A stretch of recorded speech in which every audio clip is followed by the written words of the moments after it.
Thomas, you claim you're involved in a love triangle, defendant denying your 7-month-old son, Jeremiah. Prove that he is the father so he can stop living a double life. With Miss Stallworth is in jeopardy because Miss Thomas is convinced you are the father of her child. You have hard evidence to prove that you are not. We're in a love triangle between me and Tyler. He's denying my son, but he's still around him all the time. He's acts like a father towards him when he's with. Yes, he does. Why do you think he's denying? He's denying for Tyler, for staying around me and my son all the time and not being around her and her daughter. You say when Miss Stallworth is not around, he's a good dad to Jeremiah. Yes. He's there. Well, when he doesn't watch him. However, if he's crying, he'll go to him, pick him up. When I make his bottle, he'll give it to him, make sure he's drinking his bottle. He'll make sure he put him to sleep. Do you spend quality time with Jeremiah like that, Mr. No Hadley? quality time. But, you know, if... Sometimes the truth doesn't destroy a family, it saves it. But to reach that truth, one man must confront love, betrayal, and the cold certainty of science. In the courtroom where emotions meet evidence, a single DNA test can become both a weapon and a redemption. This is not just a story about paternity. It's a reflection of what happens when justice, law, and humanity collide. In the modern age of revelations and regrets, few things hold as much weight as a DNA test. Once a tool of science, it has now become the ultimate judge of hidden truths, reshaping families, redefining identities, and sometimes reopening wounds that were meant to heal. Across countless cheating stories, broken homes, and courtroom dramas, one thread remains constant: the quest for certainty in a world built on doubt. But certainty comes at a cost. The people regret taking DNA tests are often those who thought the truth would set them free, only to realize it comes with consequences deeper than they imagined. Truth is never neutral. It either rebuilds lives or burns them down. That is why this story matters, because behind every paternity result lies a moral dilemma that transcends law itself. At its heart, this story is about a man desperate to save his family. He is trapped between two women, two homes, and two competing truths. The courtroom becomes the arena where he must prove not only his innocence but his integrity. What begins as a test of biology becomes a test of faith, loyalty, and love. In the world of paternity court, where private pain becomes public testimony, every word carries the weight of destiny. Each episode reminds us that justice isn't just written in legal codes, it's lived in human hearts. As the cameras roll and the host commands the courtroom, the concept of justice in jurisprudence takes on a very personal form. It's not about guilt or innocence. It's about closure, identity, and the fragile hope that truth can mend what deception broke. The story opens with Miss Thomas, a woman caught in an emotional storm. Her child's father, Mr. Hadley, denies paternity, torn between two women and one unrelenting question. The tension in the courtroom mirrors the tension in their hearts. When emotions clash with logic, the relationship between law and justice becomes a battlefield. Law demands evidence, justice demands understanding. But what happens when the evidence, an inconclusive DNA test, offers no peace, only more confusion? For the judge, this is more than a legal proceeding. It's an exploration of human truth. For the audience, it's a lesson that justice isn't just about punishment. It's about accountability and healing. The Truth Changes Everything podcast might have called it a modern parable of consequence, a reminder that the pursuit of truth always extracts a price. At the evidence stage in divorce cases, the tiniest proof, a text, a timeline, a test result, can tip the balance between trust and betrayal. Here, too, evidence becomes the weapon.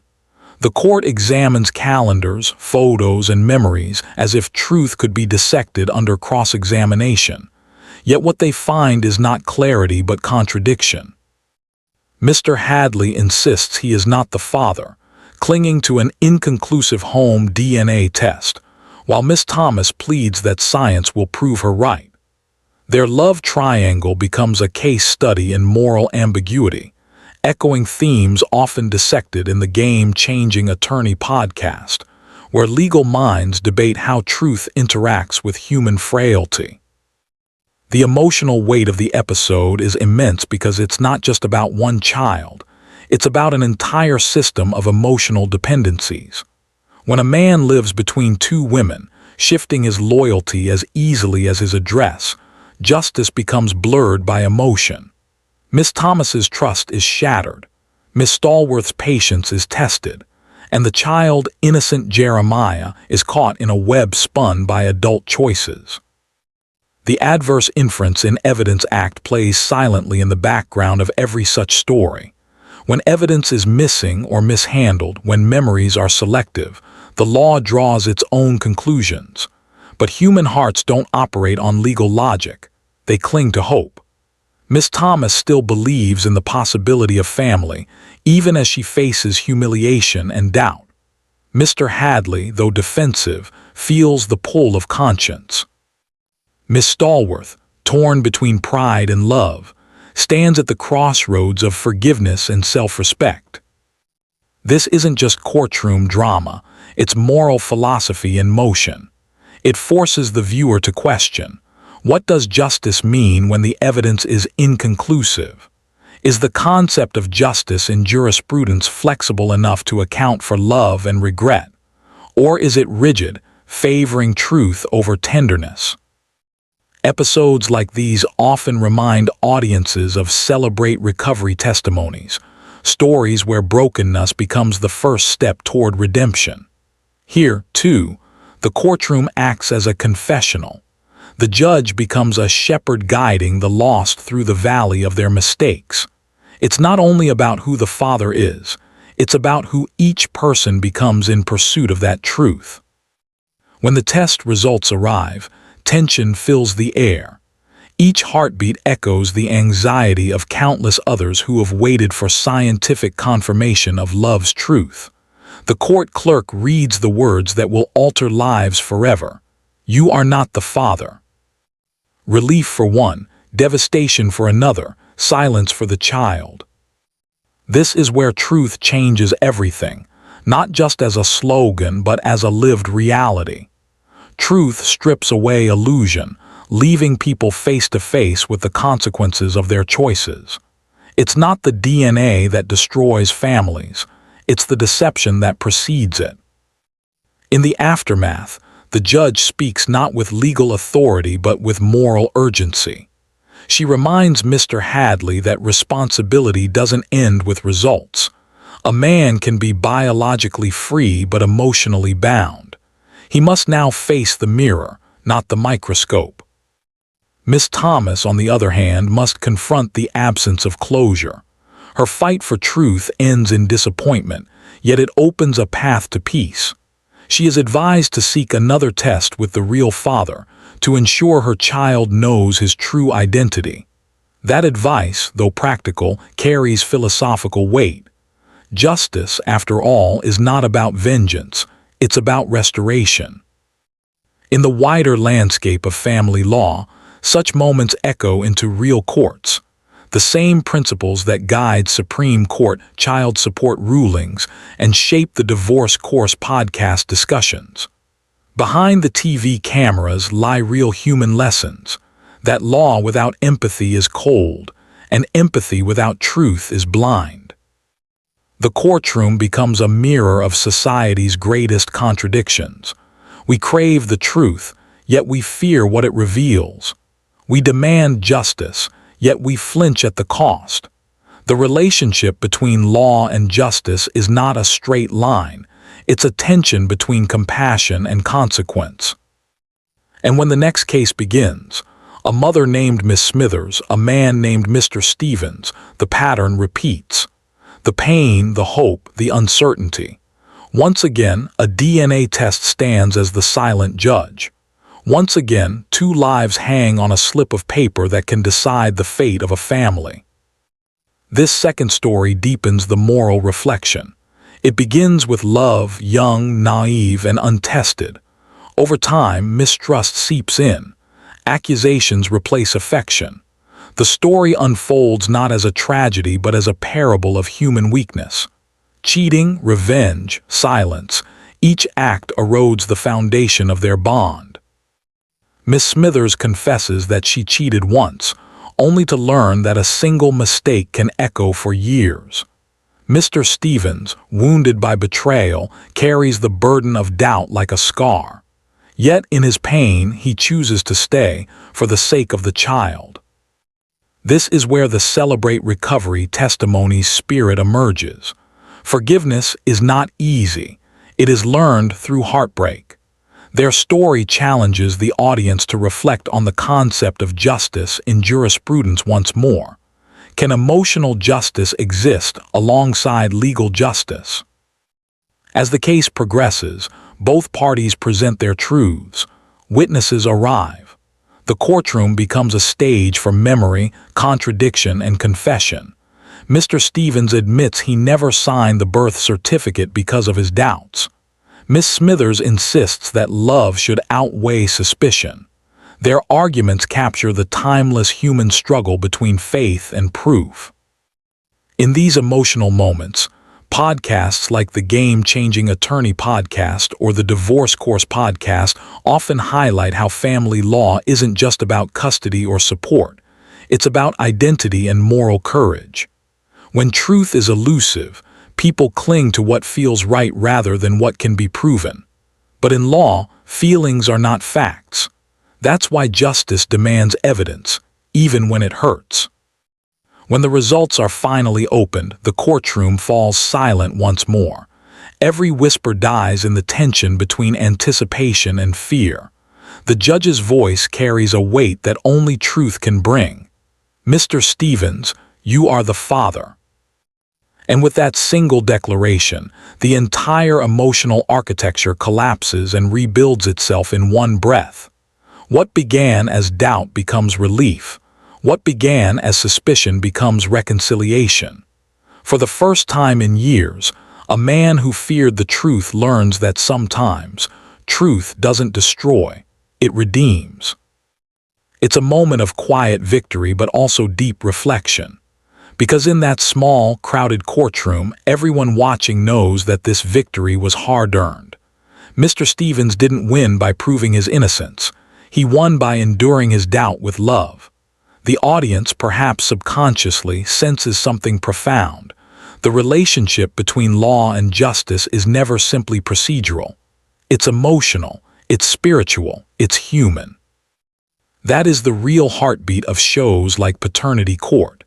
Beneath the laughter, tears, and test results lies a profound lesson in human ethics.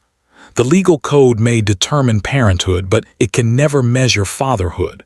The paper can reveal biology, but not devotion. The law can affirm rights, but not love.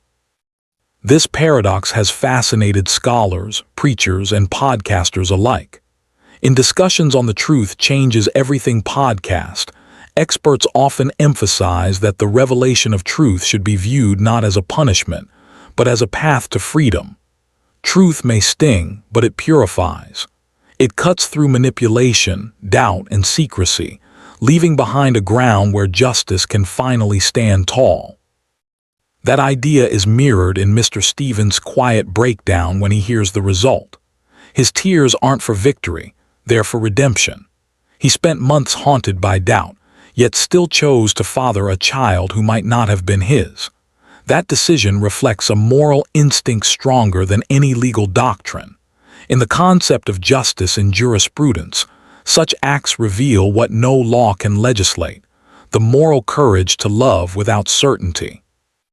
But while the DNA results provide closure, they also open deeper questions. Why do people allow mistrust to grow so easily? Why does betrayal linger even after proof is found? These are not legal questions.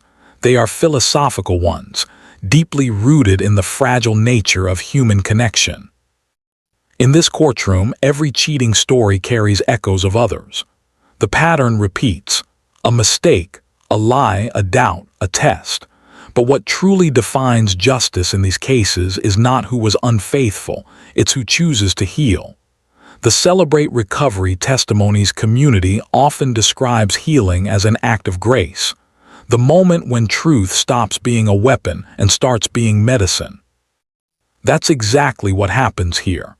Miss Smithers, once defensive, begins to understand the gravity of her actions.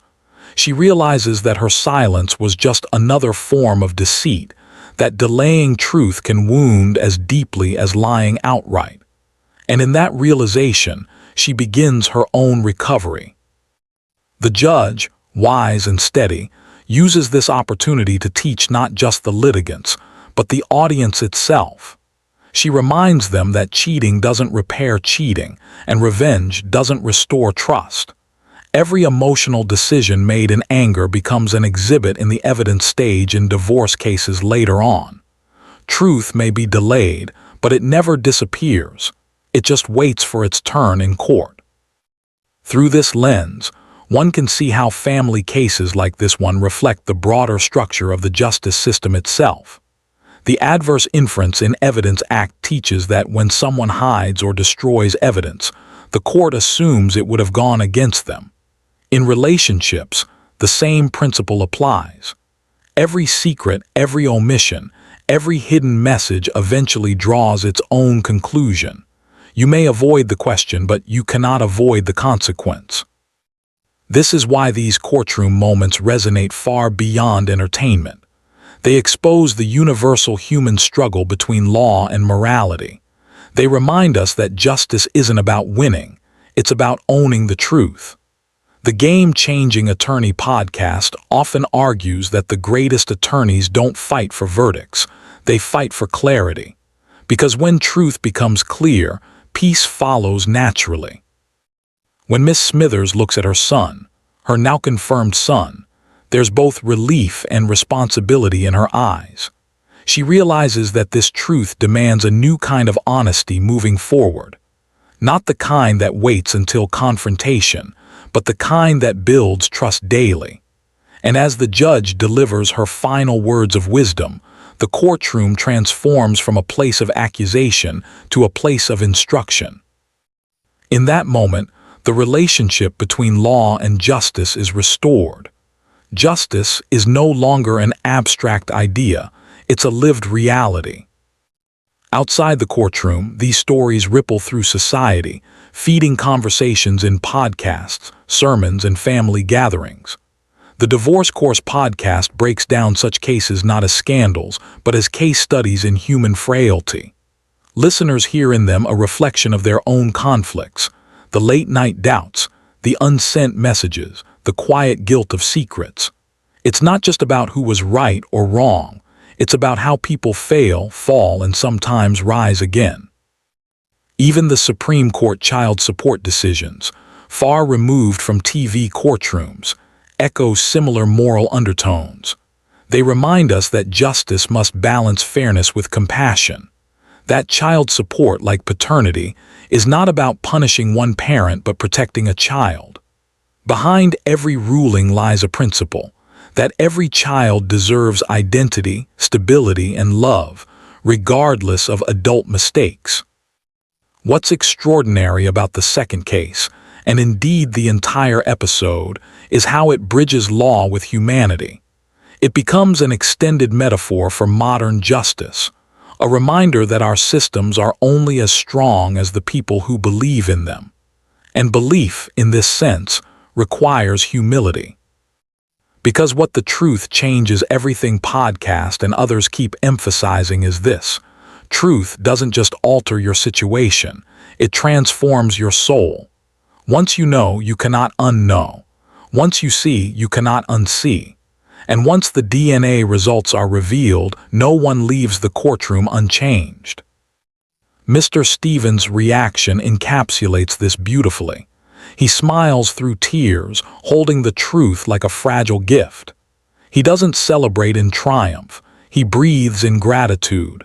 It's a silent moment of reconciliation, with his past, with his doubts, with himself. And for the viewers, it becomes a moment of introspection. How many of them have hidden their own truths? How many have lived with silent doubts, afraid of what honesty might bring? That's why these stories matter. They are mirrors, reflecting back the complexity of the human heart.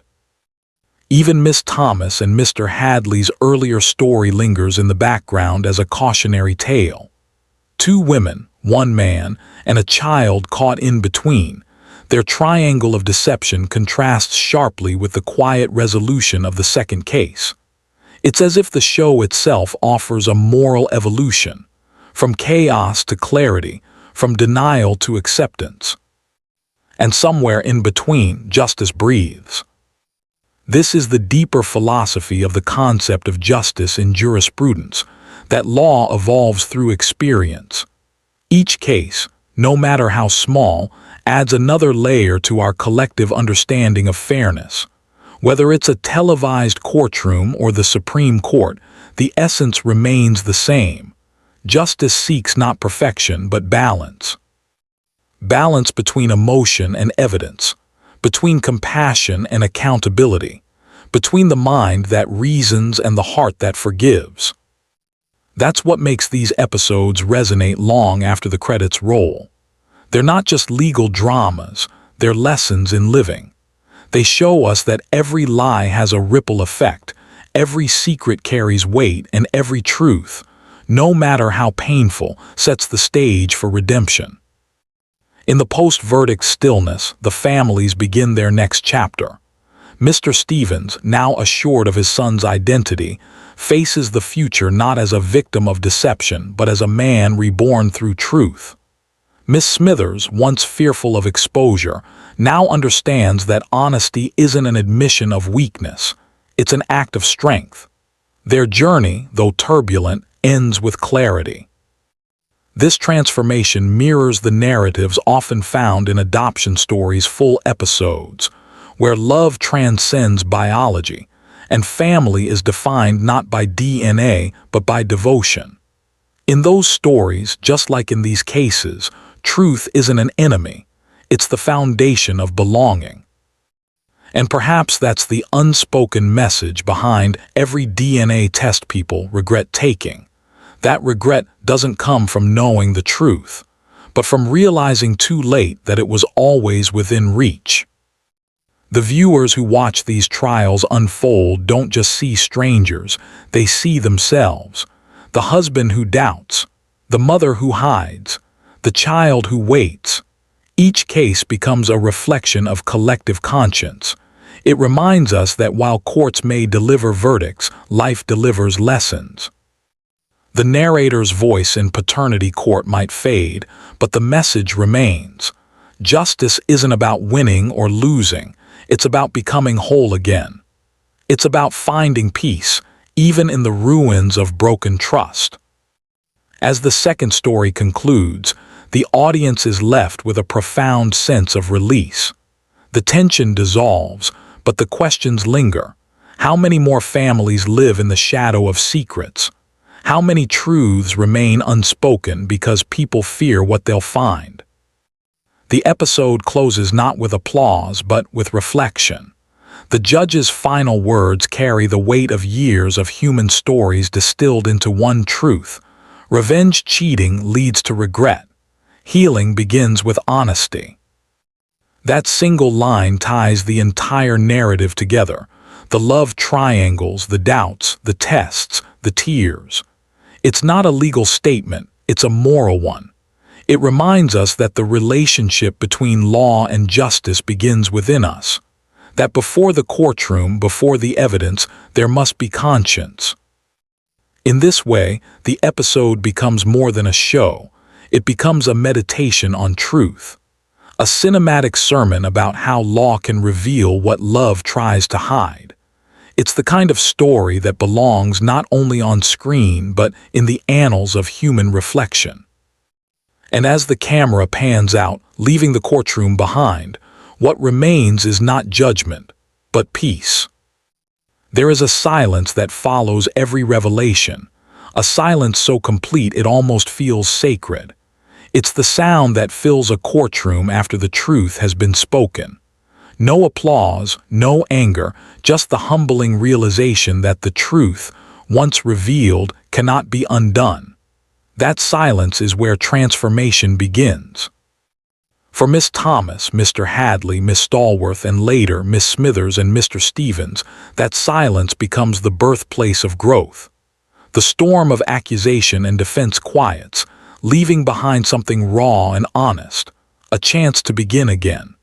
A DNA test may have ended the debate, but it also began a new story, one written not in judgment but in self-awareness. In the wake of every verdict, people often reflect on the consequences of their actions. They remember that the DNA test people regret taking are rarely those that expose lies, but those that expose how long they've lived within them. It's not the truth that hurts, it's the time spent running from it. The emotional gravity of these paternity cases mirrors the deepest questions of the concept of justice in jurisprudence. What does justice look like when hearts, not just contracts, are on trial? The law can dictate rights, but it cannot measure remorse. It can divide property, but not pain. And yet, it is through the law that redemption finds form, and through justice that love finds boundaries. The host's voice, steady, empathetic, and deliberate, becomes a moral compass for those who watch. She doesn't just read results, she reads lives. She guides people through denial, guilt, anger, and finally, acceptance. Her tone reminds us of the discussions that echo through the Game-Changing Attorney podcast, where truth is not just a matter of evidence but of ethics. Because justice, in its truest sense, is about more than verdicts.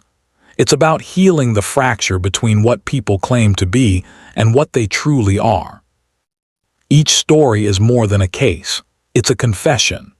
Miss Thomas confesses her frustration, Miss Stallworth confesses her fatigue, Mr. Hadley confesses his confusion, and Miss Smithers confesses her fear. And as they do, the courtroom becomes a kind of spiritual space, not unlike those described in Celebrate Recovery testimonies, where broken people confront their pasts to reclaim their peace. The journey of confession, truth, and forgiveness is not linear.